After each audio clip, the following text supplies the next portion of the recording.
once you get into the Bitcoin rabbit hole or certain schools of thought in economy that are very critics of this idea that inflation is necessary, because we know from history that is not necessary.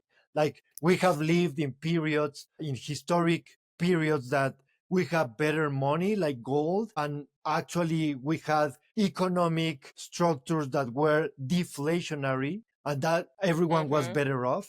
So the idea that inflation is good is just bankers' propaganda.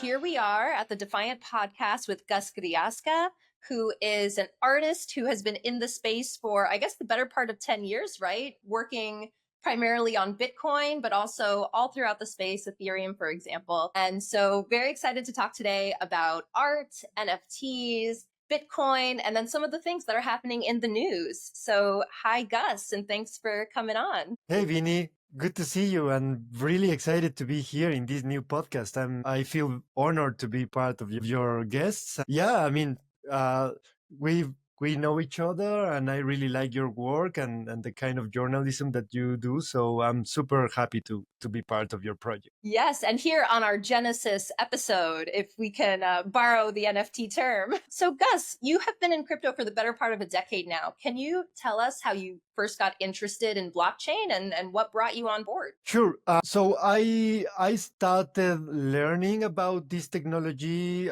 around 10 years ago, actually 10 years ago. Now I started this journey in 2014, different from most of the people that I know that have been in the industry for this long or more. No one invited me, no friend talked me into Bitcoin or anything. I was actually looking to solve a problem. And the problem was I was living in Europe. I am Mexican. I also have an European passport, but that's because I lived there for so long that eventually I got the passport. But I was basically living there. And, like living in Europe, you travel a lot. And I realized pretty soon that the banking system doesn't work for people that travel. And especially, I wanted to have the best of both worlds. I'm Mexican. I wanted to enjoy the good weather here, the food, the competitive prices. But also, I wanted to keep the kind of wages that you get used to living in Europe and getting paid in a stronger currency. So basically, trying to find a solution to that problem is what led me to start making research online, and I came across Bitcoin. Also, I was having like a health issue at the moment, so I realized that what's going to happen if I cannot go to work tomorrow? Like how can I find a way to get an income online? And all of those things. Also following anarchists online. I've been an anarchist for the past 25 years, probably. I'm an engineer, but I went to philosophy school for a few years, and I realized that anarchism is like a valid political philosophy, different from what the mainstream want to sell you as a like terrorism or something like that. Yeah, violence, right. Chaos. So that was helpful because I came across anarchists online that were talking about having a new financial system and so on. And that's how I got into Bitcoin in 2014, 2015. So there's always like a learning curve. And right. Definitely it took me a while to understand it better. But by 2015, I was like 100% convinced that I just wanted to work in this industry. And that's how I started. Yeah. And I think it's so interesting when you come in through the cultural lens and like you're saying, like that problem of how do you get across borders, and then everything changes, and then all of a sudden things, cost different. So that makes a lot of sense, I think, to a lot of people. I know as well you're a very talented artist, and you've been a part of the rare Pepes scene, minting on Counterparty. You've minted NFTs on Ethereum, and now Ordinals directly on Bitcoin. So what are some of the things you noticed about each experience, things that you loved, things that you hated? Sure. This was a life-changing moment when I came across the rare Pepe community. because for the first time after a few years, maybe 2 years of being part of the Bitcoin ecosystem and trying to get involved more in different projects just to try to work for this industry. So I come across this community of creators, of meme creators that are experimenting with the technology, and then suddenly they find a way to monetize their creations, even if it's just a little bit, just for pennies, but a way of monetizing an artistic creation without a middleman, without payment processors, without banks, in a completely decentralized open market, borderless. So that was mind blowing. People that were Yes. already in Bitcoin. Yeah, I mean, it's crazy. Even like sometimes it's hard to explain this to no coiners, that to people that are not in crypto. But once you already in this mindset and you realize that you can monetize a drawing, it just like there's no way back. So that was my Absolutely experience. not. Yeah, as soon as I sold my first poem as an NFT, I was like, what? Like, I Right? literally never thought I'd make 1 cent off of my poetry. And here I am making thousands of dollars. Like, what?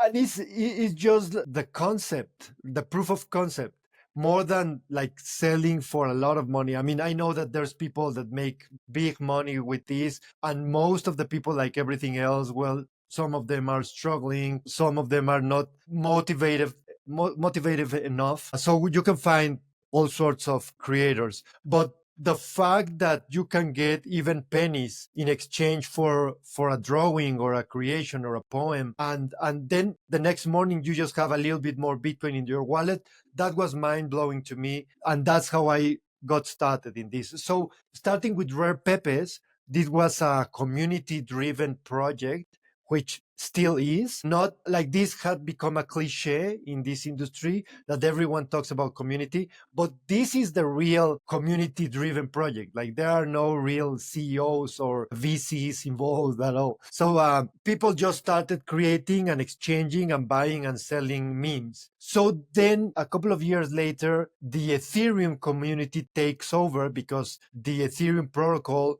is a more flexible language than Bitcoin. And then a lot of platforms start building on Ethereum. And most of us just started also experimenting with Ethereum. So mixed feelings there, because I was more bullish on Ethereum in those early days, let's say 2017, 2018. Not so much right now. I think Ethereum, um, I mean, I don't really want to trash on Ethereum that much, but it's a project that is too complicated. They change their goals every now and then. Right. So a lot of us moved into Ethereum to find new markets, and we did find new horizons. But then little by little, most of us were disappointed because Ethereum got too complicated, too expensive. Other chains are doing the job better for a fraction of the cost. Ethereum is still pretty centralized, like it never went fully decentralized. The main actors on that protocol have a lot of influence, a lot of stake.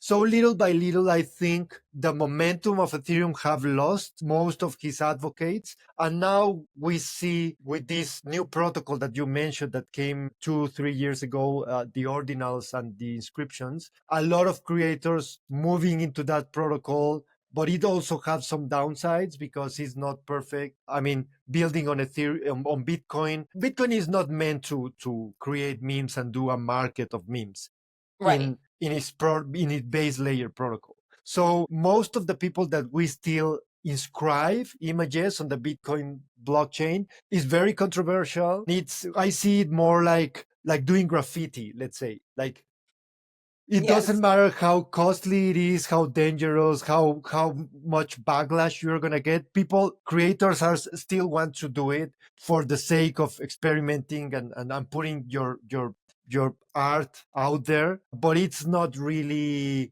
affordable in the long run. I don't know how the market is going to change, but that's basically like the arc of my journey. I'm always for experimenting in different protocols and in different platforms, and I think Ethereum have left us with valuable lessons, even though Yes. I'm not the most bullish on Ethereum. at the moment. Well, I've always known you as a Bitcoin maxi, so I'm not surprised to hear the complicated relationship you might have with Ethereum, as I think most of us do, because the gas fees are just getting to the point where it's often more money than you intend to price the artwork. So, like, that makes no sense. So, why am I going to mint something and lose money on it? I think we're past that point of experimentation, you know? So, I'd love to hear more about like what you see happening in the Bitcoin Ordinals artistic space. Cause I think these days, Ethereum NFTs, Solana NFTs, and even Tezos NFTs continue to dominate the cycle. So, what are you seeing in the Bitcoin Ordinals community that maybe you don't see in the other platforms? Okay, so what's different with the Ordinals protocol is that in a way it solves the eternal problem with NFTs that the image is not really on chain. So basically the never-ending problem with the concept of NFTs is that okay, we have a sort of digital collectible. And there's a market for this, and there's a social consensus that understands the idea and they buy into this. Okay. But it's not Right. perfect.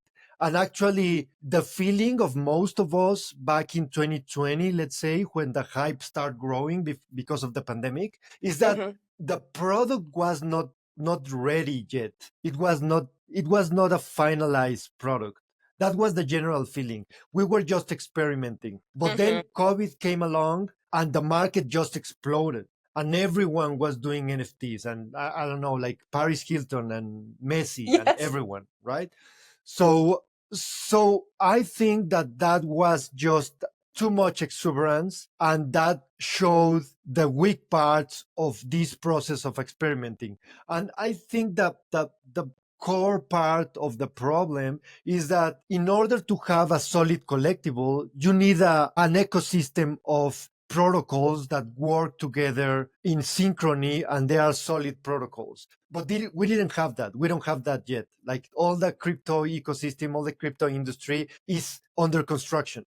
Mhm. So most of the platforms failed at some point. Most of the VC money withdraw at some point. So everything failed as it should have because everything was under construction. Now, ordinals, taking into account that Bitcoin is something else, is a different beast. Bitcoin is a really solid protocol that works no matter what and is the foundational structure of all the rest of the industry. The ordinals protocol found a way to very elegantly create a kind of token, which is an imaginary Satoshi, which a Right. Satoshi is the minimum part of a Bitcoin, the 100 millionth part of a Bitcoin.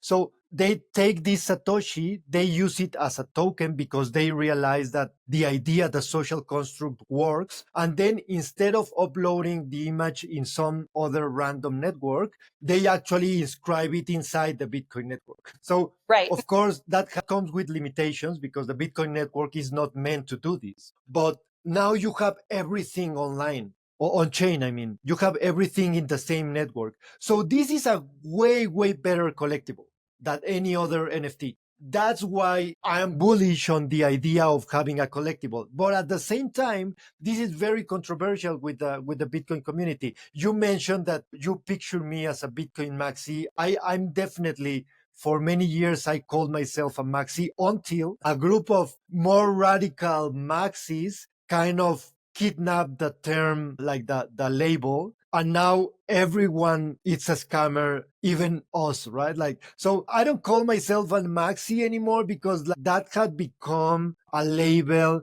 that some people use to basically trash on everyone else. So I got co-opted. That's so it kind of sad. co-opted, which I don't really care. But yeah, it's something that I like. If you ask one of those radical maxis about someone like me, just for the fact that I experiment with different protocols, they will call me a scammer or something else. So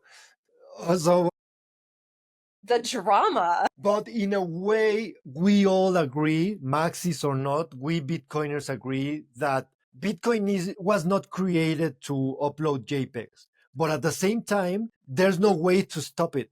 Actually, right now, there's a big drama online because the Bitcoin dev, the core devs, which are the biggest group of developers that give maintenance to the protocol. They are debating if they should make this update that will allow to upload in an easier way random content like a JPEG. So there's like a big drama happening right now. And basically the idea is that Bitcoin was meant to be money, and people uploading JPEGs, it's always going to be controversial. But at the same time, if you want an open protocol, there's no way to stop it. There are always going to be ways to get around the filters and upload your JPEG. So it's controversial. This controversy is fun. And as long as the protocol is not really in danger, I think it's harmless drama. But we'll see. We'll see. I mean, artists like to experiment, so this is no different in that regard. The PR Genius is a top crypto PR and growth marketing agency, helping brands globally with expert PR and strategic growth marketing. They've worked with 300 plus projects like Movement Labs and IO.net. Unlike traditional agencies, they charge only on performance. Their services include earned PR opportunities and marketing services to help boost wallet holders and organic X followers. Learn more at www.theprgenius.com.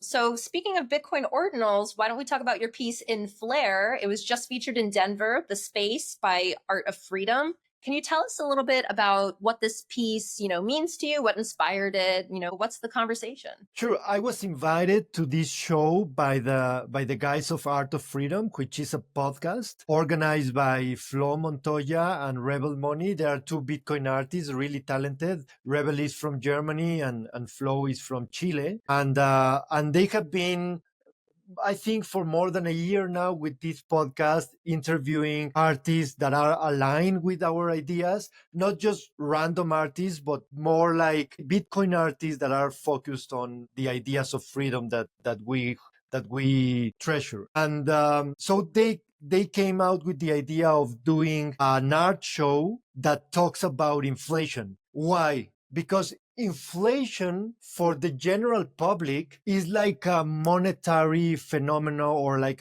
something that happens in the economy that makes prices go up. But they don't really understand it, or they diminish, kind of downplay the effects that it has in their lives. And actually, a lot of them, they just like repeat the banking propaganda that inflation is good for the economy, which is 100% propaganda. It doesn't make sense.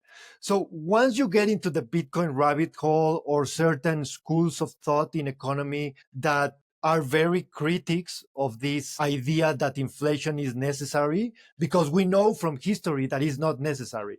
Like, we have lived in historic periods that we have better money, like gold, and actually we had economic structures that were deflationary, and that everyone was better off. So the idea that inflation is good is just bankers' propaganda. So we wanted to talk about this in an artistic way. And there's a new Bitcoin hub in Denver called the Space that offer to host the show. So a bunch of different artists from all around the world came out with different ideas to talk about this phenomenon. In my case, I developed a poster kind of like in the style of communist propaganda, which is like this guy that resembles the Monopoly guy, like with a hat, and this like this magnet, just sucking wealth from the rest of society. That was like the main idea. I wanted to make it like very simple, very clean, very iconographic style, and with this red and black color, very propagandistic communist idea, because actually all of this comes from the central bank cartel, which is a communist idea. It's the idea of trying to control society through monetary policy. So controlling interest rates, controlling the issuance of money by the central banks. And this goes back to the end of the 19th century. And this was like the communists trying to figure ways to get control of money and society as a whole. So the central banks, a lot of authors talk about central banks being one of the most powerful remnants of the communist attempts to control the world, which in a way they succeeded. So that's why I choose this style. I think it's a nice project.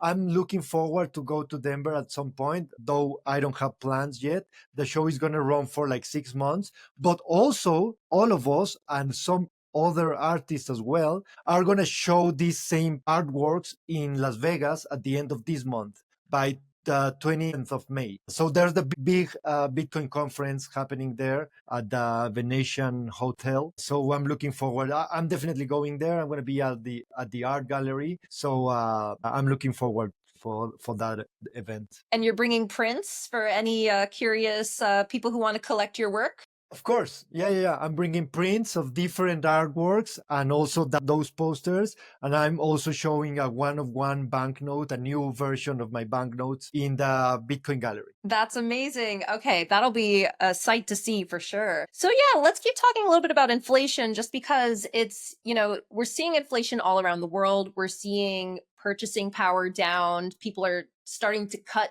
things that they consider to be luxuries out of their budgets entirely. So how do you see crypto functioning in a world with all of this, kind of financial instability, rising inflation, and in a lot of cases, unstable economies? Yeah, well, that's the core objective of Bitcoin. Is one of the many reasons but an important one that inspired the creators of Bitcoin, because they realize, and this is not new, like there have been critics of these monetary policies for more than 100 years, right? So they realize that the central banks and the government are actually stealing wealth from the public, but in a way that it's not very easy for the average guy to realize how they are stealing this wealth. So the government is the lender of last resort. So what that means is that basically any government that is printing money, that money is like an IOU to the general public. And if they have a mechanism to devaluate that debt, they can keep afloat for longer. And that's what we are seeing in a whole global scenario.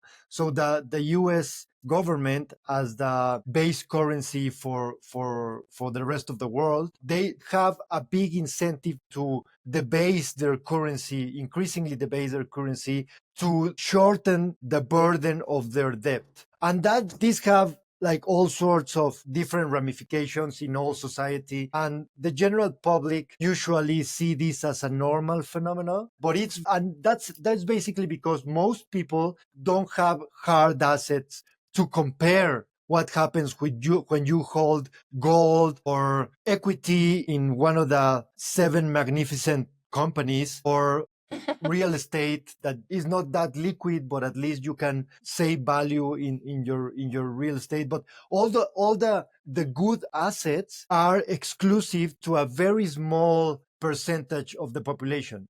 Right. Anyone else, they don't have a way to compare the losing of their purchasing power. That's why inflation is so destructive for society. And yeah, I mean, unless the general public understands a little better how these monetary policies work, it's going to be very harmful for the general public, for their families and their future. That's very sad. And I mean, financial literacy is, I think, probably at an all-time low. I mean, people don't know how to save or how to budget, let alone how to invest. Mm-hmm. So then you add crypto. I mean, we're talking about this is so far into the future and possibly out of reach for so many of these people. Yeah, 100% agree. I mean, I don't know if in the past most people have better financial literacy, probably not, but definitely we still live in the dark ages of finance and politics. Elites profit from this ignorance of the general public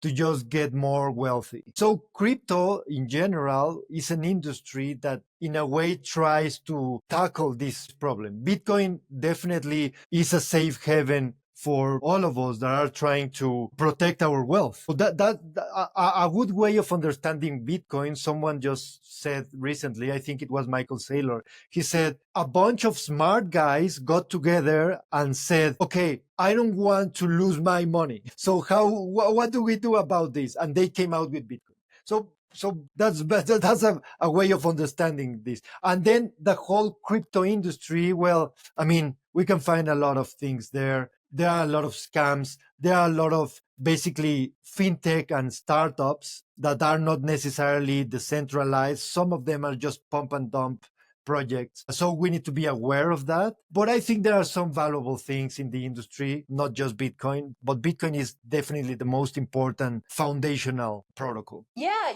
I've been seeing a lot of financialization of Bitcoin, like, people wanting to kind of stake their Bitcoin or, get returns on it, maybe using it as a, collateral, obviously, for loans and stuff. Do you think the deeper we financialize Bitcoin, that it's taking us closer to the original intention or farther away? So it's clear that the more people adopt this technology, there's going to be a bigger part of the community is not going to be aligned with the original cypherpunk ethos. So that's inevitable. The bigger the adoption, the more outsiders we're going to see using Bitcoin. But at the same time, I believe that this is the final goal, to make the broader audience adopt a technology that forces them in a way to have the question themselves. Do I want to hold this asset that is losing purchasing power every day and that the government can just seize it at any moment? Or I can hold this other asset that is sovereign, that no one can take it away from me, and it's actually gaining value because it's scarce and it works. So I think definitely a lot of people are going to use Bitcoin that are not aligned with these anarchist libertarian ideas, but that just means that Bitcoin is succeeding as a protocol that will change the whole paradigm of the monetary system. Yeah, I mean, it's like putting out an artwork. The way people perceive it and what they do with it is kind of out of your hands, right? Yeah, exactly. I'd love to talk about the Bitcoin reserve and digital asset stockpile. The US, in March established that this was going to be something we're going to do. We see a lot of states also creating their own stockpiles. And honestly, I feel like every day I see multiple news stories of this and that, investment group or government group buying Bitcoin specifically. So what do you think that this indicates about the shifting attitudes towards, Bitcoin specifically and cryptocurrency in general? I mean, it's definitely a very important moment when this happens. Now that it's happening, we are seeing it playing out in real time. But at the same time, it's something that it's always been there. Like since I'm in this industry for 10 years now, it's always been out there. Like that's the playbook, that's the roadmap, that's always been the prophecy, right? Like if this protocol works, everyone is going to have to adopt it sooner or later. Even nation states, even all the investment funds, all the companies are going to have to back their treasury on Bitcoin directly or indirectly. Why? Because it's the hardest asset out there and everything else is inflationary. So we knew from the beginning that this was going to happen. Unless Bitcoin fails for some unknown reason, this is something that is going to happen sooner or later. So people that hate on the idea that nation states are adopting Bitcoin, they don't know what they're talking about. This is something that was going to happen sooner or later. It's for me super exciting to see this play out, because at the beginning of last year, we saw the big investment funds jump into Bitcoin and just start buying everything they can. Now this year is the adoption of the nation states. This is going to be great for the price, because this is going to take Bitcoin to $1 million in the next 5 to 10 years. And I think this is inevitable. Unless Bitcoin fails for some unknown reason, this is something that is going to happen. So this is bullish. I mean, this just confirms what we've been saying from over 16 years of Bitcoin protocol working nonstop. Yeah, okay, awesome. Get 20% APY on ETH with the High Growth Vault by Kelp in one click. High Gain uses blue chip DeFi strategies with restaked ETH across Aave, Pendle, Usual, and Elixir, managed by strategy pros Ultra Yield and Upshift to deliver highest rewards on ETH, all in just one click. Deposit your ETH, receive High Gain ETH, and stay liquid in DeFi. Trade or use High Gain ETH on platforms like Pendle and Balancer while still stacking rewards. Follow along these steps to get started. To reference another coin that is, making headlines, making waves in the news and also in crypto, I've noticed a lot of DeFi trading platforms are now offering Trump, and it's like a top 10 coin in a lot of these places. What do you think about this as a meme coin, and how do you see it functioning within the crypto ecosystem? Honestly, I try to stay away from meme coins because I don't, from my perspective, it's just not worth it to jump into the pump and dump coins. I know I have really good friends that they love to gamble on those coins. The Trump coin is just that. It's just a meme coin. And I believe that the vast majority of those projects are just like Ponzi schemes from the creators. They just pump the coin and then take the money of the newcomers, from the newbies, from the investors. So is there money to do there? Probably, because you make money with volatility. So the more volatile an asset is, the more potential to making money.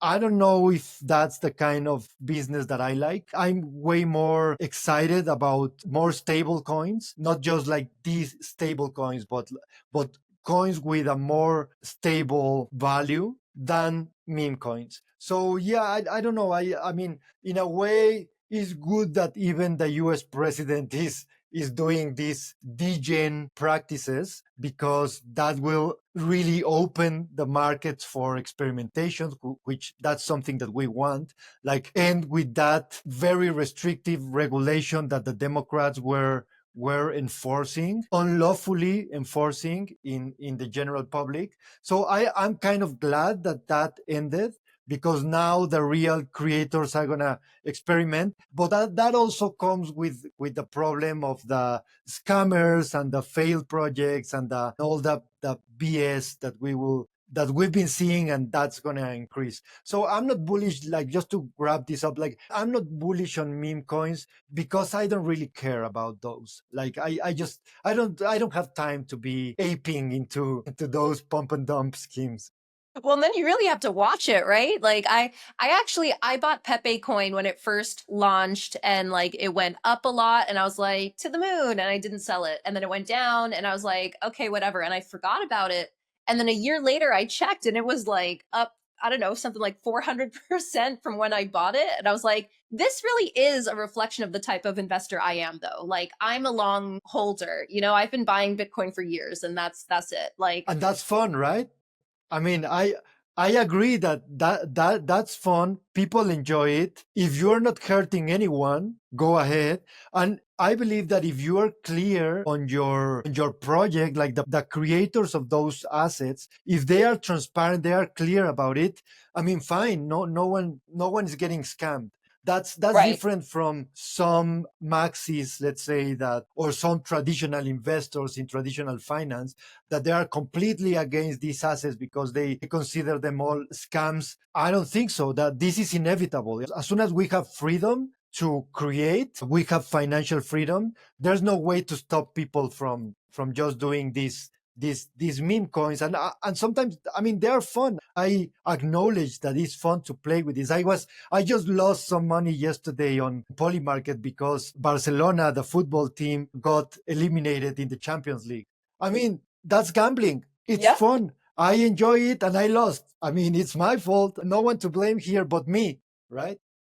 Hey, but you're just having a little bit of fun, and you're paying for an activity. That's how I look at some of these things. And as always, we always advise, don't invest with money you can't afford to lose, right? But that's where it goes. Like, yeah, you have to be, especially with meme coins and frankly with buying NFTs too. I think a lot of people got really wrapped up in the last bull cycle thinking like, oh, I'm going to buy this NFT and sell it for 5,000% profit. And it's like the art market doesn't work like that. Like if you're buying an NFT, like I'm happy that I'm supporting a living artist. I am interacting with blockchain networks, which is important to me. And then maybe in 20 years, we'll see what happens. But, again, like I think a lot of people put too much weight into like, you have to make returns. And it's like, you might because of the volatility, or you might lose everything. Like that's where we're at. It's This a ain't gamble. no S&P 500.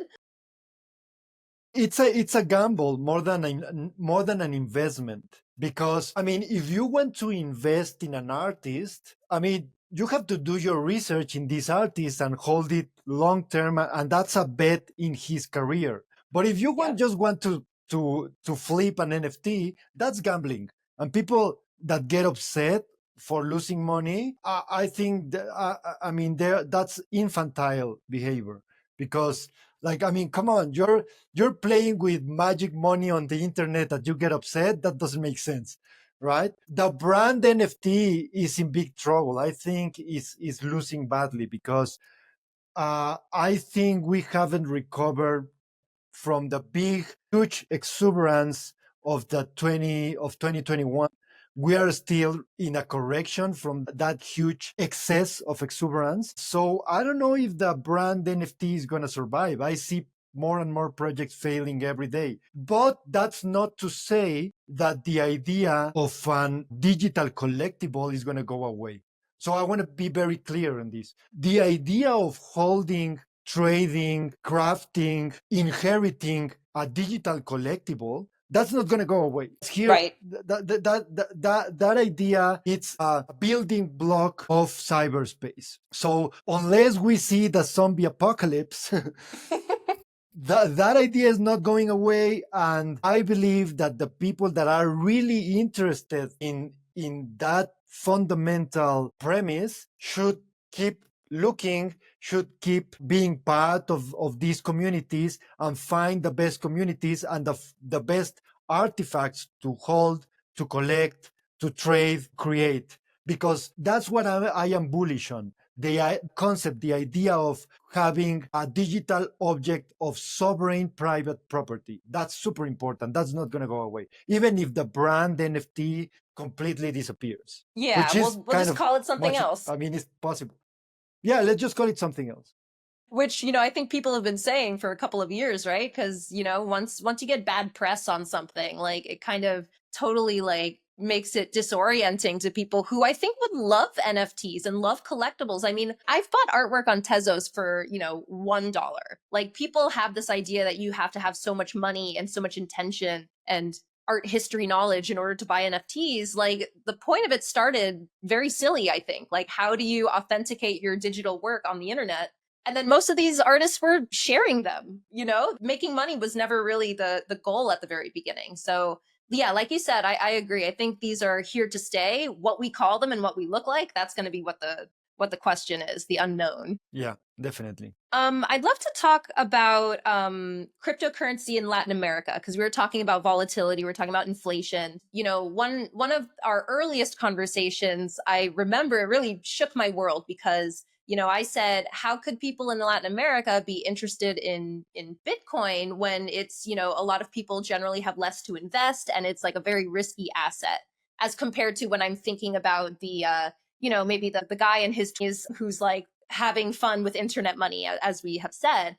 But what you told me was, in Latin America, we are used to volatility. The difference is Bitcoin actually goes up. The Mexican peso, for example, as I can remember throughout my life, is worth less and less against the dollar. So how do you see things like Bitcoin? Is that really being adopted anymore in Latin America since we first had that conversation 4 years ago? Like, what are the trends that you're seeing between cryptocurrency and, Latin America? Sure. Yeah. Well, adoption is always increasing, although sometimes it feels that it's not growing as fast as we expected. Mm-hmm. I must confess that I have a bias on this community because I very often I forget that I am in an echo chamber. And sometimes like I go out and talk to regular people, and then I need to remind myself frequently that most people have no clue about this industry. They have heard about these speculative assets online, but most of what they get is just corporate news propaganda, which is as far as you can get from from reality. So the vast majority of the public, they have very little understanding of what's happening. But adoption is always growing because I believe that this is a solid proposition, and is a technology that solves a problem and works, so it's going to keep growing. Now, regarding the comparison from big economies like the US or Europe and places like Latin America, sometimes it's easier to talk to people into Bitcoin in places like Mexico and Latin America because we already take for granted that the government is corrupt, that inflation is a problem. Because you guys in the US, one thing that I have noticed is that people that, as we were talking earlier, people that don't have access to real assets and people that are not like very financially literate, they don't really feel inflation in their day-to-day life. And because the US dollar is like the base currency from everything else, is one of the currencies that loses purchasing power in a slower rate compared to most of the other currencies. So for people in the US and strong economies like Europe, they feel that they don't have a reason to try to experiment with magic money on the internet. So they have arguments against it very often. Like, why would I risk my savings in this speculative asset? Whereas people in Latin America, it's incredible. Like, I give lectures and workshops very often, and it's not hard to make people understand what's the value proposition of Bitcoin. And actually, most of them, they already know everything we are saying. They just don't have the conceptual framework to put everything in place because they believe this is conspiracy theory. The government is not that bad. Like the banking system and the monetary system is not really evil. It just doesn't work properly. Right. But as soon as you give them the like the right structure to place everything, they immediately, it just clicks like this. So I get this experience all the time with my friends, with unknown people, with students. They say, obviously, like this, of course it makes sense.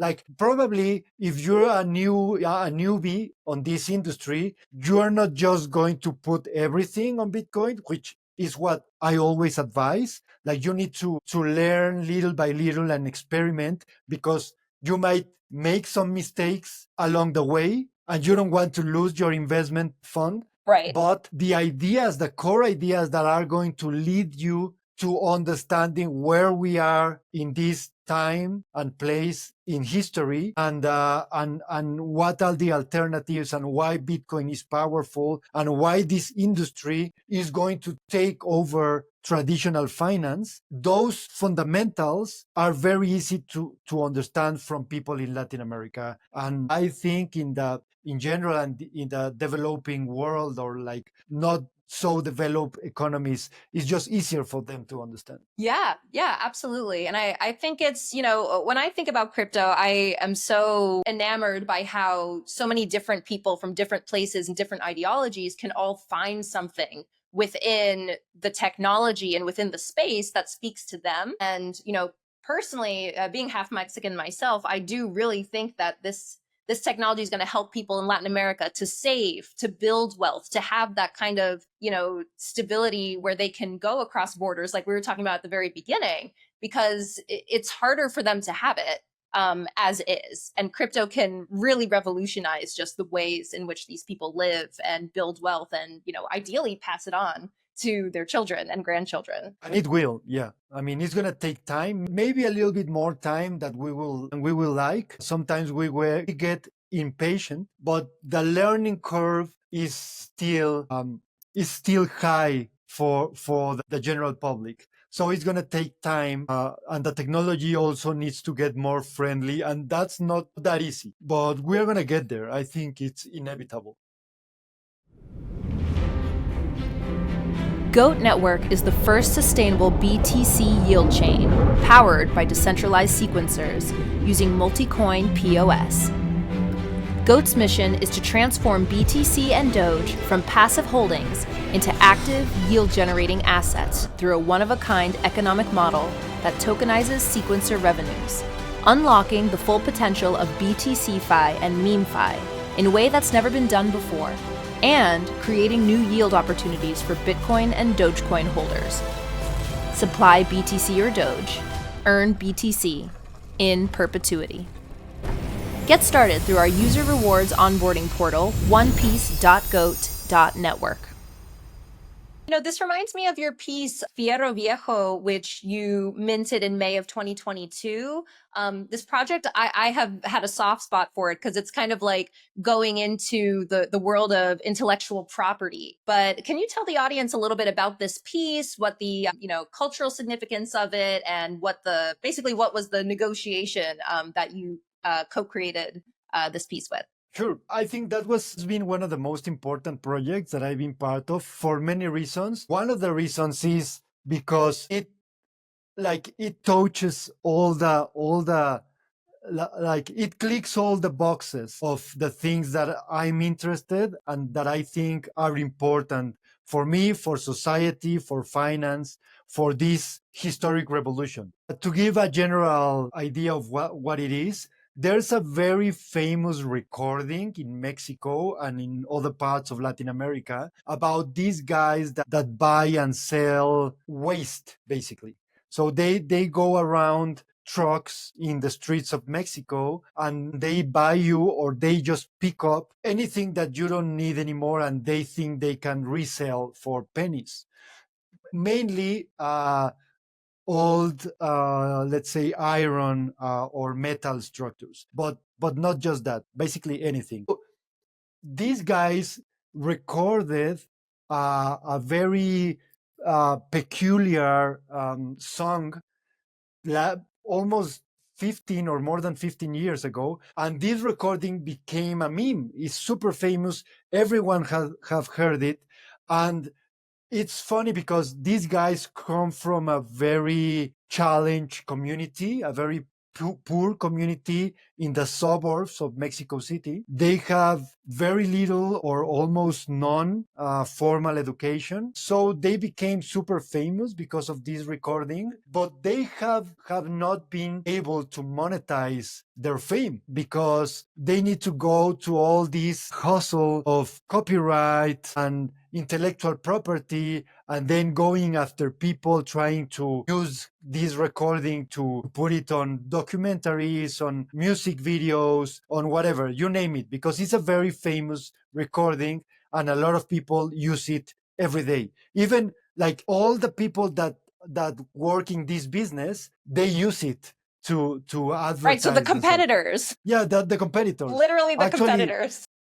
Everyone uses it. So it just shows that the traditional paradigm of copyright and registering your brand with the notary or an official government institution is not effective for the general public, because these guys, they just don't have the knowledge nor the resources to actually enforce any copyright on their creations. So we came out with this idea of creating an NFT for them with a different version of this recording and just auction it online and then split the gains. And we did this in a super easy way, like easy in a relative way, because to convince them, to make them see the benefits, to talk them out of trying to do this in a traditional way with lawyers and it was really hard.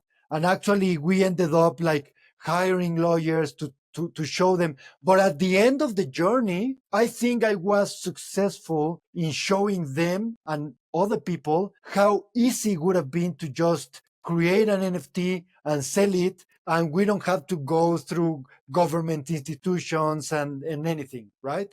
But that also showed me and a lot of people that a lot of people like them, that they have very little knowledge on finance and very, very small, they don't have a formal education. Uh, it's also very hard for them to learn the technology, to have a wallet, to invest in that. Just the idea of investment. Exactly. That's already foreign. Yeah, exactly. That's already like a paradigm change for a lot of people like this. They don't understand the importance of investing.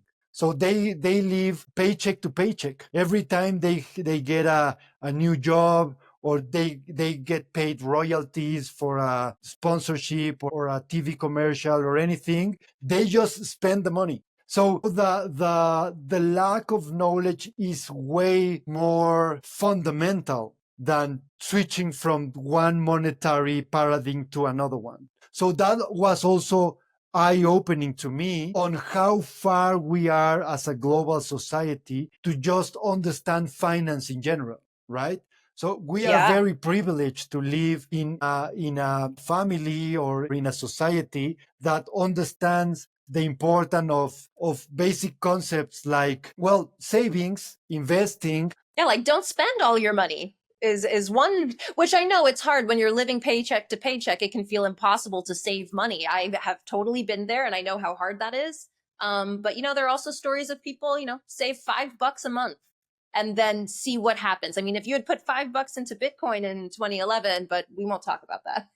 But there are all these opportunities that I think people are, it's not even that they're not willing to take it, they don't know that it exists. So one of the things that I've been doing recently with my peers, everyone around me, is realizing that the concept of compound interest, how Yes. the vast majority of people haven't looked into it at all. So they don't really get how powerful an investment gets after 10 or 15 years. Like just the most basic conservative investment with a conservative annual interest rates, how big that investment is going to get 20 years from now.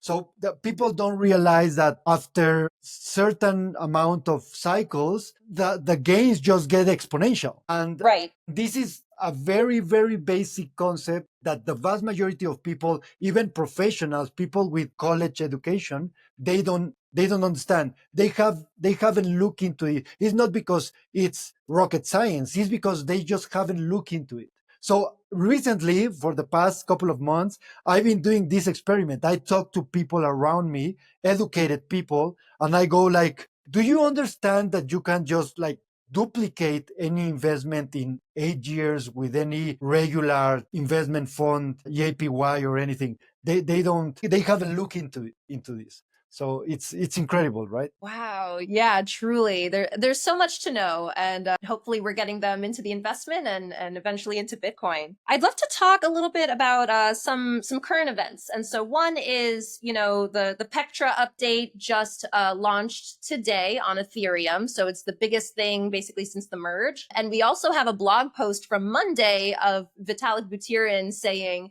I'd love to make Ethereum as beautifully simple as Bitcoin. Do you see this happening? Do you think this is possible? And, what are your feelings generally on Ethereum at this point? First as a currency and secondly as a place for people to build. Okay, so I lost interest on Ethereum precisely around the time of the merge of that big update that was going to change. So the important change for me was that they departed from proof of work altogether. And I believe that was very unfortunate because that was the last piece of anchor that anchor the Ethereum ecosystem into having some honest decentralized goals. So I think that, first of all, the idea that proof of work is bad for the environment, I think is just bankers' propaganda. That doesn't make sense. If you understand the technology, first of all, like electricity is not bad for the environment. Like if someone is burning trees or babies to create electricity, that's a problem of your energy supplier. It's not a problem of a technology that demands electricity. So I think there have been big efforts and a lot of money thrown into campaigns to discredit proof of work. And we actually know about certain bad actors paying organizations like USA Greenpeace in the USA to discredit the networks that uses proof of works. And when Ethereum departed from proof of work, for me it was just a sign that they want to keep it centralized, controlled, and they are more looking for a kind of global Federal Reserve or something like that. So I lost interest in Ethereum from the idealistic approach. So I also should say that Ethereum is being a good place to experiment, to try new things. I believe that a lot of what we call DeFi have found its niche, its ecosystem of development on Ethereum, and that is valuable. But I don't have any hopes on Ethereum as being any idealistic project.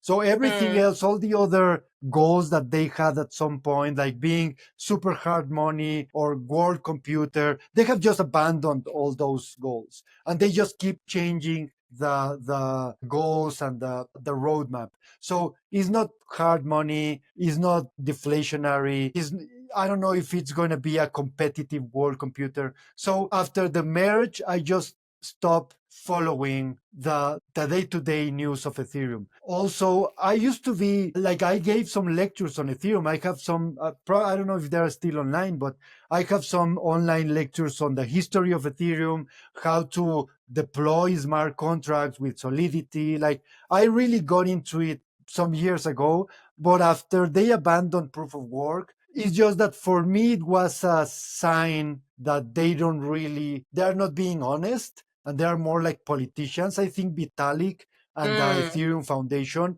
are becoming more and more like politicians, that they just tell the public what they want to hear. And I don't believe in the project as a decentralized network.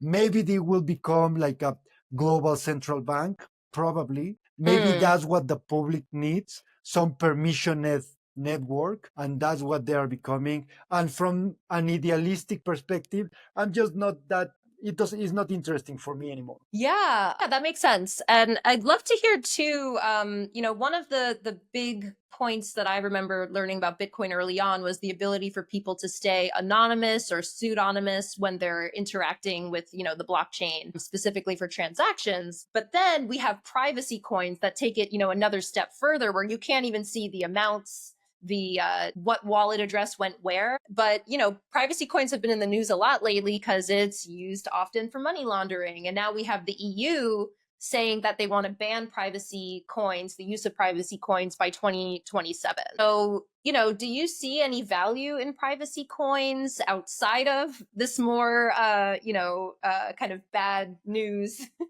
headlines, the more nefarious intentions? Sure. Yeah, definitely. I'm super bullish on, well, I don't know that much about privacy coins in general. I've been involved a little bit on the Monero community.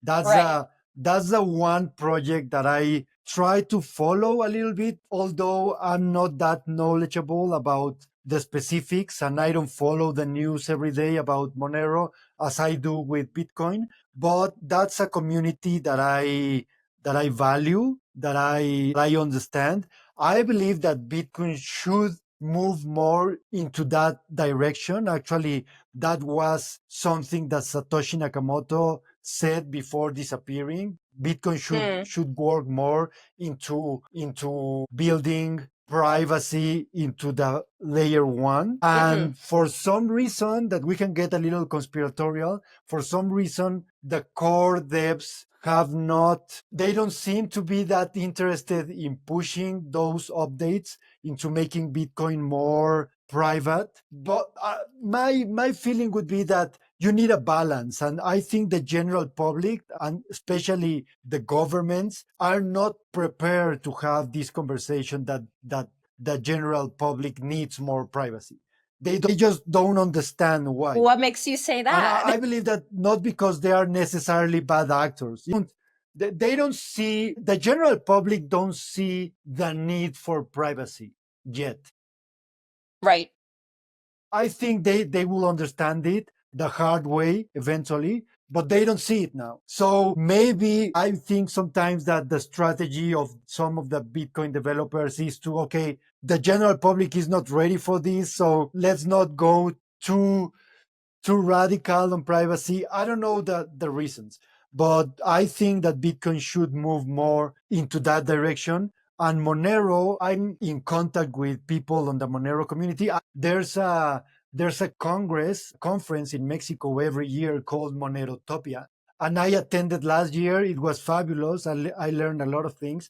So that's the privacy coin. I think is the most important privacy coin. And Yeah. that's the one that I follow. And I definitely know a lot of people that are more involved than I in that community. And I think it's very important. It's very important. The same as Bitcoin, it's very important that we have something like Monero that we can use in specific situations. If you really need to go anonymous for whatever reason, honest reasons, I can think of many honest reasons that you would like to remain anonymous.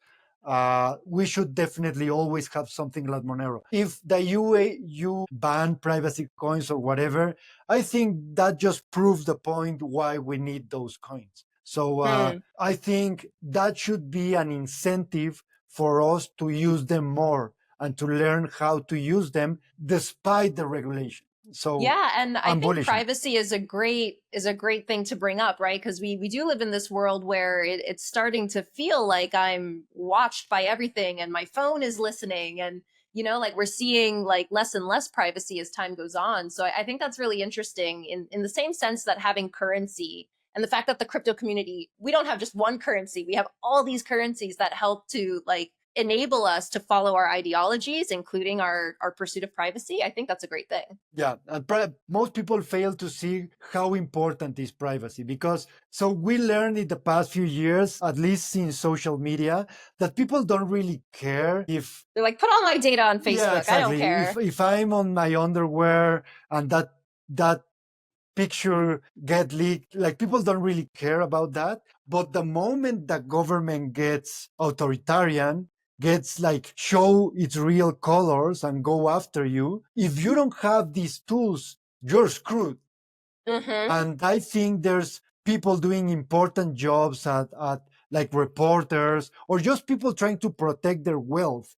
Like I went to Venezuela a few years ago, and it's incredible how far the government is willing to go to control you and to steal your wealth. And if people don't have the tools to protect your wealth and your information, which is wealth and information, money and language is the same thing. We live in cyberspace now. And money and language are just part of the same everything. So if you don't learn how to protect that, you're at the mercy of your enemy. Well said. Well said. Well, this has been so incredible talking to you. We've covered a lot of topics, and I'm really excited to share this with our audience. Last question for you is, besides Bitcoin, are there any other cryptocurrencies that you have your eye on for 2025? Well, very few, honestly, like as speculative assets, but I think stable coins have an important role to play, because we need to understand that money is a social construct.